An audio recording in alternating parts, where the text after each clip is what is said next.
Hey, third and fourth, it's Mrs. Sayed. This week I wanted us to focus on a specific artist. And I think it'd be really cool to go back. We've read about a lot of different abstract artists. We've learned about people like Basquiat. We learned about Picasso.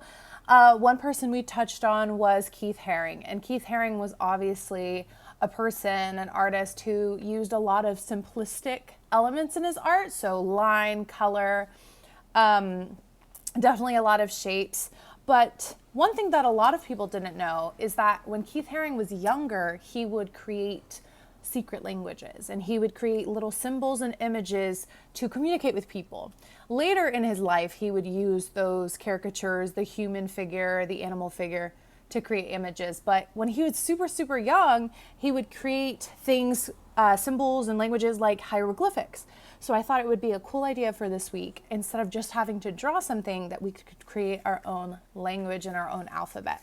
So what you're going to need to get started with today is you will need a long piece of paper. Maybe it's even longer for you.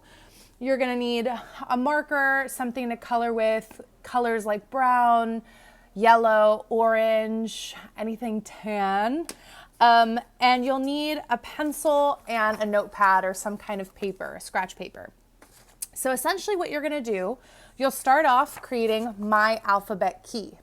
I think it's reversed, but you'll write down the entire alphabet, so all A all the way to Z, and you'll create different symbols and different images for each one. So my A has this little squiggly with a line across, my B has 3 dots, and I had to make sure that while I was writing this, I wasn't repeating any of them.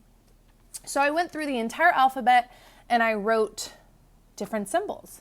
Now the tricky part is you're going to take your paper and you will create a secret message using those symbols. So I made mine. So I took my paper. If you want to make it look old or like really antique-y or like a scroll from the ancient days, you can crumble it up a little bit. Maybe you use the coffee staining technique that I taught you guys last week. Maybe you just color it with browns and yellows and oranges. So I took mine, I rolled it on either side, so you can always, psst, here's the secret scroll. I unraveled it, and on the inside, I have my word, my symbol. Now, the only way that you figure out what this is, or what this means, is if you have your key. And it's super cool. You can communicate with other people in your family. You can show it to mom, dad, grandma, grandpa, whoever's at home, and confuse them. Maybe you have different sounds. Maybe instead of just the letters, maybe you have words with symbols. That works too. So mine, I'm not going to tell you what it means. It's a secret. But I would love to see what you guys come up with. If you can, go on Class Dojo, take a picture of your key and take a picture of your scroll, and I will try to figure out what you guys come up with. All right, have fun. Bye-bye.